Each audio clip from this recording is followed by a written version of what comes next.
pretend like Bob is a pro and don't. No. But as soon as you did the after pulling, the B-roll, you could, every match got stopped in the middle. Every match went on your side a little bit.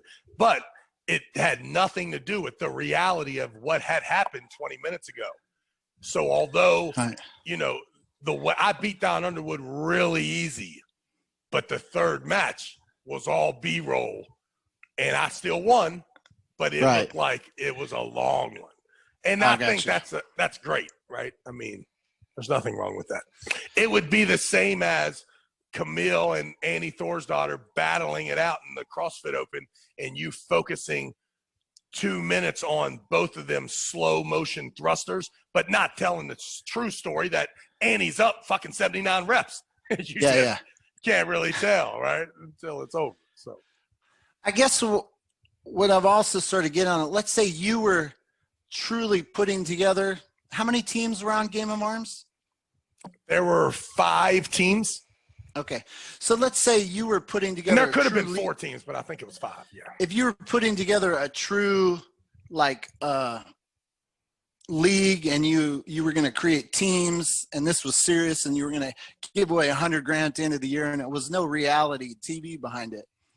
I'm wondering if you had to pick teams in that time period, how different were those teams versus like a reality show picking? Would it have been similar setups? Oh yeah, I think it would have been pretty similar because to save money, there were 4 guys from the city on every team.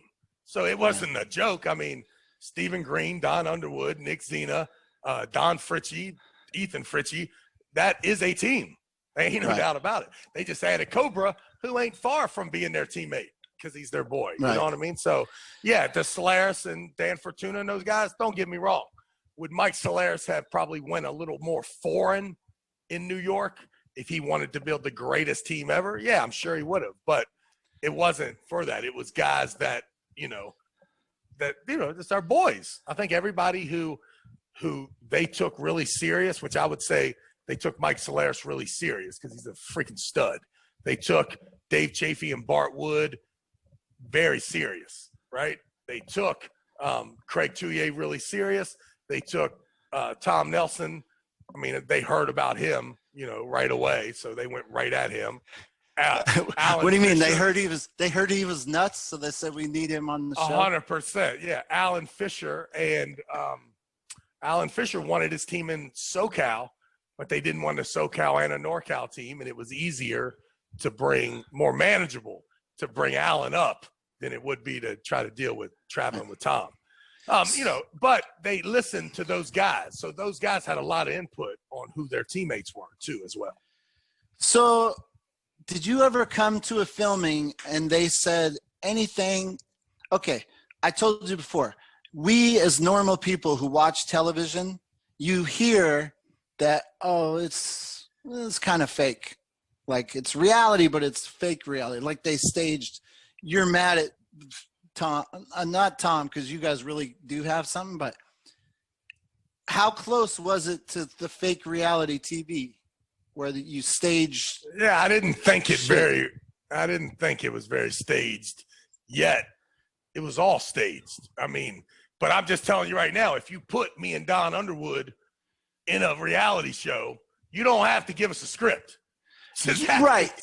Like and then you tell us, right, exactly. And everybody else too. That's why everything was so awkward sometimes when you're not. But I don't think that Don Underwood and me did one thing in that show that we didn't do at the RTN. Okay. So it was pretty realistic. It was 100% realistic for me. I mean, did you witness any other people doing weird shit that they wouldn't normally do? Yes. Don Underwood turned around and took all of his clothes off on national TV and, was spinning it around, going crazy. Yeah. I saw people, just over-hyping, over-exaggerating, trying their best. I mean, and don't get me wrong, I was nervous at times answering questions and being in situations. And, when you truly are frustrated about the situation and you've been around the cameras long enough, you can be very frustrated and the cameras be on, right? Like it was, you know, we had a problem with the week after the fight, you know, my damn right wrist is all jacked up, either through the match with Devon or through the fight, whatever the hell happened. So now I can't arm wrestle right-handed. Mike Aiello can't arm wrestle left-handed. He says he's got a penchant or something and back problems, and if they catch him, and I'm like, what? You're telling me you can arm wrestle right-handed, but you can't do it left-handed because of your job? Are you retarded? Right? Like, this is crazy. So I went to a game. I went to a wall event, and there was fake audience, fake people, just extras. Yeah, extras. Yeah. If I was in town, I don't think I didn't ever go to a game of arms, but if I was in your town and I was your homie, we are homies, and you're like, hey, I'm going to film Game of Arms, could I go watch? Yes. And be part of the crowd? You just had to be there all day. So you couldn't just stop by for a half hour. They would not hire you. No. Did they hire extra people, or was it all real crowd? They hired extra people, and they allowed us to bring people, and they would stay in there as well. But you did have to be there all day. So did they hire somebody and say, like, okay, you're Travis Bagent's #1 fan, and he walks by like, you have to fanboy. Yeah, I don't know. We were not privy to that meeting. I was not. So I don't know what they told those extras. However, in New York in season 1, this one guy was like, man, this is New York. Fuck out of here. Right? And he ended up pissing off James and Bart and them, and you know, Bart is a terrible trash talker. I love Bart to death, but Bart turns to the guy. He's like, we just beat California last week. And I just put my head down and I'm like, because I knew what the guy was going to say. And the guy said, California. Okay. This is New York. Right. And I mean, he walked right into it. And, you know, James and Bart were just flustered, and come to find out he was an extra. I don't know if he did that on his own or if they put him up to it, but it worked. It worked. When you guys were filming this, were you thinking, oh man, this is going to hit? Like, when I think about it back then, I was like, AMC. I'm going to tell you the truth. I mean, it was unbelievable.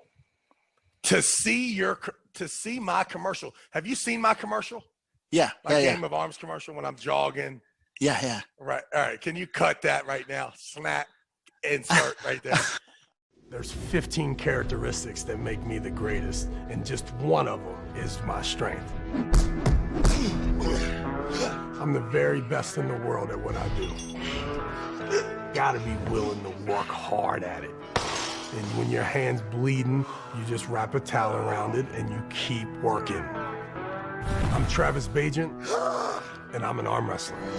Game of Arms, series premiere Tuesday, February 25th at 10, only on AMC. When you see that come over during The Walking Dead, and you know that 15 million people just watched that commercial, and they didn't put it on one time, fucking thing came on 3 times in that hour show. That is crazy. I mean, the amount of people that were contacting me was unbelievable. And then by the time I hit that beast on episode 3, I remember, I mean, Steve Kaplan has this text in his phone. And he said, I just watched the show about an hour before everyone else watched it, because he was in with Dan Alani. He said, my man, get ready. You're going to be a fucking star. Because when I hit that thing on episode 3, everybody else was being Mr. Humble, but not me. I went crazy. I mean, just I can't quite fly yet, but I'm the closest thing to a superhero you're going to find.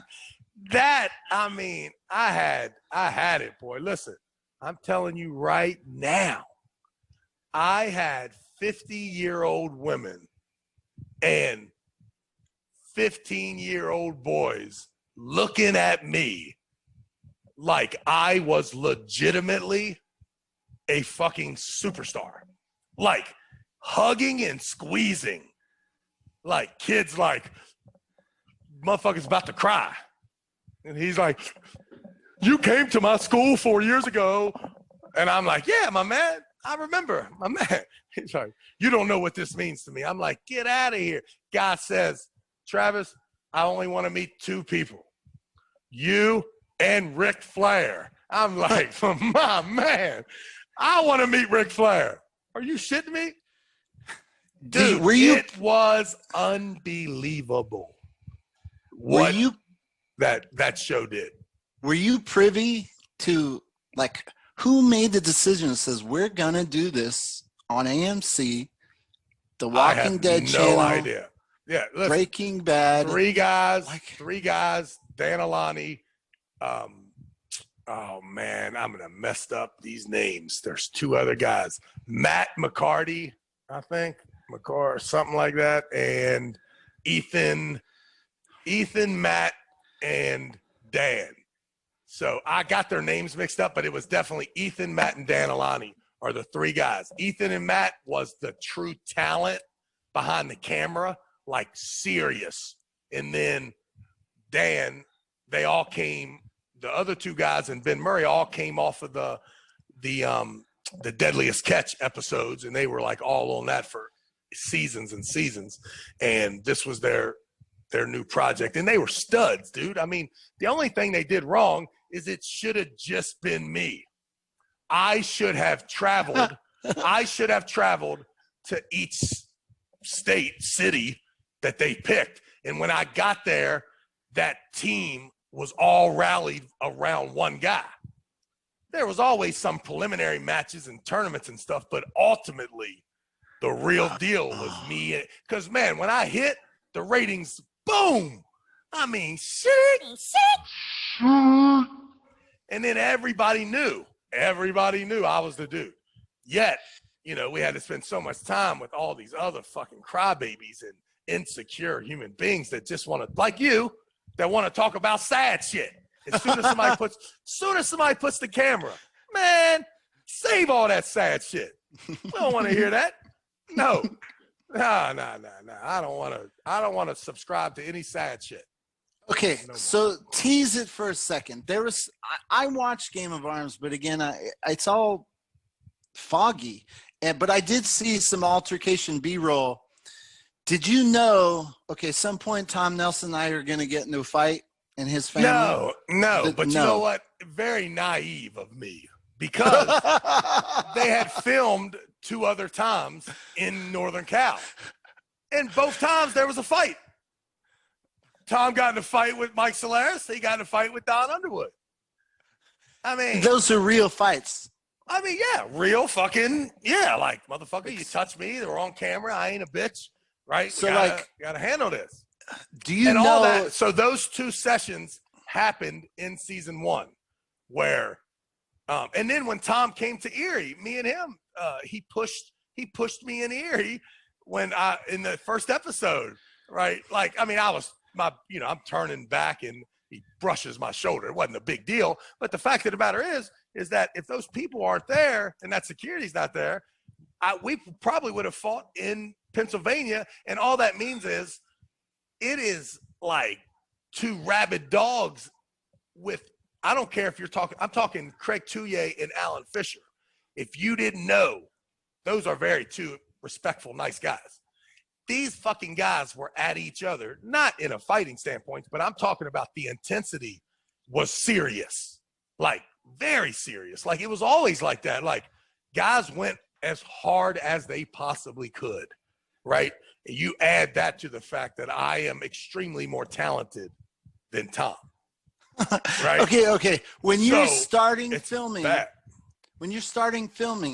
do they sit down and they say, okay, you sign a contract. If you guys are mad at each other, you have permission to No. They tell you don't even think about fighting. And then, of course. So they tell you don't do this. Yeah, of course. Yeah, you can't fight. Everybody knows you cannot fight. But they have one security guard who has a bad hip, and they're putting us in arm wrestling situation right there. So, and listen, they've had a fight almost at every single location, right? Including the first one, Mike Solaris and Tom Nelson, right off the bat. All right, motherfuckers almost get into it. I mean, it was, it's not odd. They did an absolute terrible job. However, because we did so many of them and ended up doing the finals and, everything, and I thought everything was, I guess, kosher. So here I am now I will tell you this. I did tell them that when season 2 came around, I was playing hardball again. So now I'm on the Louisiana team, and I'm like, nah, I'm good. And I know I'm the shit. I know you cannot do this thing without me. So instead of $3,000 per episode, I want $5,000 per episode, right? And I want the $5,000 per episode whether I'm in the episode or not.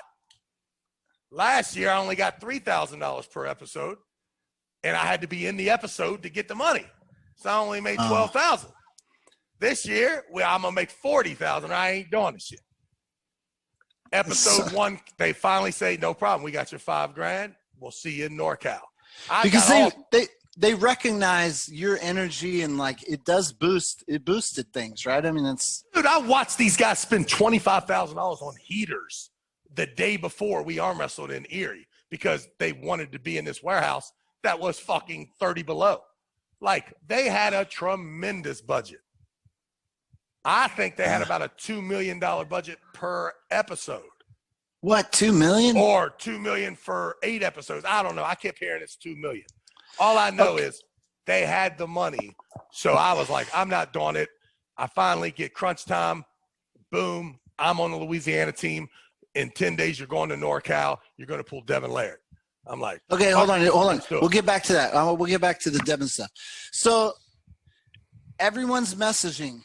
Ask Travis. We want to hear the story of the Tom Nelsons. Yeah, I know. I'm arm wrestling Devon in NorCal. But that's season 1 or 2. Season 2, but we haven't.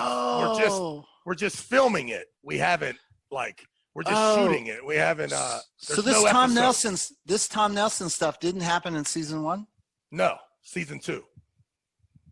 So it never aired. No. Is that why I'm lost? It never aired. Correct. Oh, dude, I was totally thrown off. I thought I was asking you about a story that was on TV. Nah. So season 1, there was no jumping. You didn't get any altercations? None. Oh. I mean, we arm wrestled in Pennsylvania, and we cussed each other and argued a little bit, but it was great. It was a great episode. Oh, snap. Okay, my bad. So now season 2, Devon Larratt is in the mix. Now, here's the thing about NorCal. Weak team without Devon because every one of their guys had to go up one level that they didn't like, right? Okay, wait. Sorry. I'm sorry for interrupting. Why did they shift teams for season 1 to 2? What did they wanted new personnel, new bodies, new whatever, and they also got rid of a team. So they went down to 4 teams. They had 5, now 4. And why did they just want new personalities? Yeah, new personalities, and they wanted to get rid of old personalities. Obviously, they didn't like the Pennsylvania team. Right? Obviously, because they cut the motherfuckers, right? Which sucked because I was on the team. But the good thing for me is they did like me.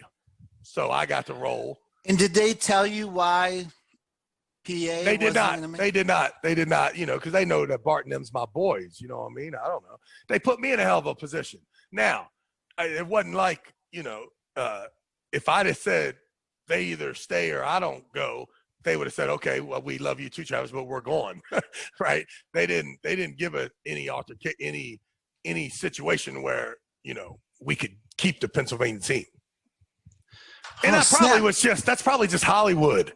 You know what I mean? If you think about all the other geographical locations, they're big cities, except for Erie. So I want to give a little side story. I remember going to I guess it was Game of Arms. I went to LA and I saw Devon, and I remember That talking was the to him. finals. That was the finals of season 1. Okay, so I did go to that, and Devon was like, "Oh man, I'm trying to get on board. I'm trying to get on board this business." Exactly. Yeah. So they loved Devon too, and they wanted to get him involved. And they even wanted Devon, I would imagine, the year before, but Devon was with the UAL, so he couldn't, or under some contract, so he didn't like their contract, he didn't like the pay, which it was shitty if you just signed up like everybody else and got $3,000 for the whole year, and then if you got like $6,000 if you were like Don Underwood or Cobra or Allen, but everybody else just got $3,000. So I came in at the last minute. I got $3,000 every time I filmed. So I got a little bit more than the regular guys, but not any real money. But what? I would do it 100,000 more times for that same money because it's so awesome. Like, it's so awesome. Okay, so you know how you told us how like Kaplan asked you about your ideas for how formats and stuff should be implemented. Did anyone ask you the format of Game of Arms? No, they told me what they were doing, and I told them how retarded it was and what the cons were. And they said, yes, sir, we appreciate it, but we have already sent the docs in. There is no change in it. Like, this is the format, and it's been 3 years in the making. So, although we love you, Trav, you just got here, shut the fuck up and get moving. And I said, no problem. But just know that people are not going to listen if you don't have a real referee, and the money's so shitty that it's not worth their reputation not to cheat and try to win because the millions of people are going to be watching. So I told them every problem, and they respectfully said, yes, could you stand over there? And that's where you get your per diem. And I said, yes, sir. No problem. Oh, plus they were skilled. Like, don't get it twisted. They're like, hey, buddy, you just do what you do, and we love you. But don't get it twisted. We got a couple Grammys and Oscars over here. Appreciate it, right? And I love that. They were studs. They were studs, but at the end of the day, they have listened to? Oh, I mean, I don't know. All I know is they would never admit that either. I would have loved for the Game of Arms to have let me have that budget and that talent of a film crew, but just let me have Chop and Craig Tuier and all those guys waiting at the Louisiana state line when I drive up, just like in the old Porky's movie, right? Yeah. And just be there with their fucking rebel flags and all kinds of shit. And you know what I mean? And then it happens. Like, that's what I wish would have happened. Okay, so let me just say something. This is actually what you're saying is not that. It's more realistic, actually. And I'm going to tell you, right, I need to fucking be careful, because the fact is, this platform we have right now, if there is anybody out there that has $15,000, $20,000, we can do a unbelievable pilot episode of the King at Arms, Travis Bagent, going to a host city, doing arm wrestling on the up, right? Doing the Cooper Tire gig, running a legitimate NAL tournament. All that stuff is beautifully filmed, yet the real deal is that later on in that city, I'm going to arm wrestle some monster underground for this $5,000 or $10,000 bet. And the fucking city's going to be around the guy. We're going to talk about all the major landmarks, about the culture. But ultimately, we are going to film that other guy and put him in such a beautiful, athletic, strength light that he is so happy to take this ass whipping because of how he's represented before the ass whipping actually comes. And before the show starts to end, you might be concerned that the Beast may have met his match. Yeah. But lo and behold, I am going to smash that fucking guy and control the whole fucking place. So that reality show needs to happen. And whoever the angel investor is, I promise you, if we film it with the talent that we can, We film it with the Gary Roberts, the Savon Matosians, you know, all the people that we know in the industry to create the exact format of the Beast traveling to your town, presenting arm wrestling in the correct sense and the shadiness of a beast-ass super match. And I'm talking about really staging it. I'm talking about the dude I'm going to arm wrestle is the Green Mile big guy. Yeah. You know what I'm saying? Like, I mean, blow this thing up.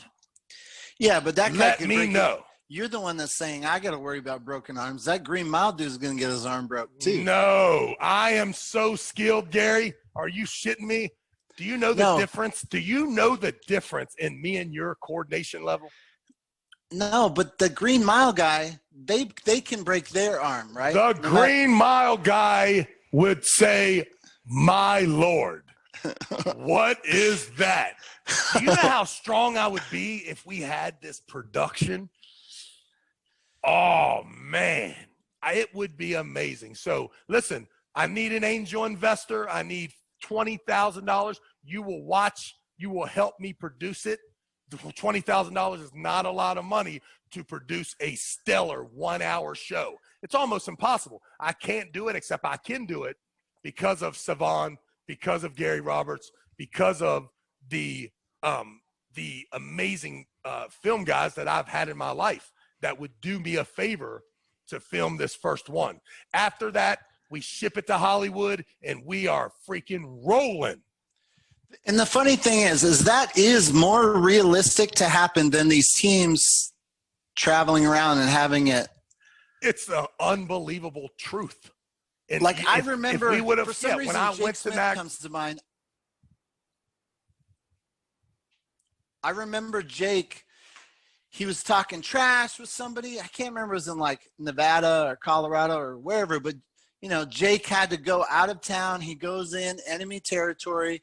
Everyone hates him at the event. He's the only guy there, and it's a big matchup between him and someone else. We have the video on ARMTV, but I remember it's like that's what would happen. It's like, oh, I got to go to this town to take on, and everyone hates me, and they're all cheering. Dude, how many times have I done that exact thing that you were talking about? Yeah, yeah. This guy, Roger Bailey, he's blowing up my messaging. It keeps covering my screen. Okay. Roger, okay. Give me a second, bro. Okay. So I find it so interesting that they didn't take cues from the arm wrestlers. So you guys did have reps. I wouldn't say they didn't. I wouldn't say they didn't take cues, but they were already committed to certain things. We got to like make a some ref, adjustments. Like you needed a ref. Were they not? Well, you do need a ref, but it wasn't the ref. It was the authority of the ref. Oh. What did you want? What did you want? Did you want the ref? Did you want Leonard to come in there and foul everyone out? No, you cannot. I mean, they would never allow that, ever. Which, if you're an arm wrestler and you're stronger, then you need a referee to enforce the rules, the fair play rules, so that we can find out who the winner is. But there were the rules. Ooh, man. So I finally explained to him that, well, you could try to cheat, but the fact is the other person was cheating too. And, you know, you also had a referee who you knew. So and everyone knew that he wasn't getting paid any money and he had no authority. It was just awkward. It was very awkward. But on the flip side, it was also probably exactly what they needed. Right. Okay, let's get back into the story. You said Devon Larratt was going to be in California. You were going to come to California? Yeah, so once Devon solidifies himself on the California team, it took Tom Nelson from being their big gun super heavyweight down to their number 2. And then it took Kenny Hughes from being the number 2 down to number 3, right? So it made their team a lot stronger. So this week 1 or week 2, I think it's week 1, we're going to Northern California. It's down to the crunch time, and I tell them I want $5,000 per episode. They finally say yes. I get there. They give me the $5,000 check. I put it in my pocket. So we're sitting in an Escalade, and that's how it would always the away team would be in an Escalade, and they'd come get you, and you'd walk into the arena. The walk-in of the first time that you walked in was always a staple of the show. you would always see that, right, when they arrived. Yeah. So the craziest thing, as soon as we walk in, we walk past about 60 biker guys that are in 2 sets of bleachers, kind of like, but they're staggered bleachers, no really form or fashion. And one of them, I guess, flips some water out of the bottle, and it goes over, it hits me and Craig's shoulder.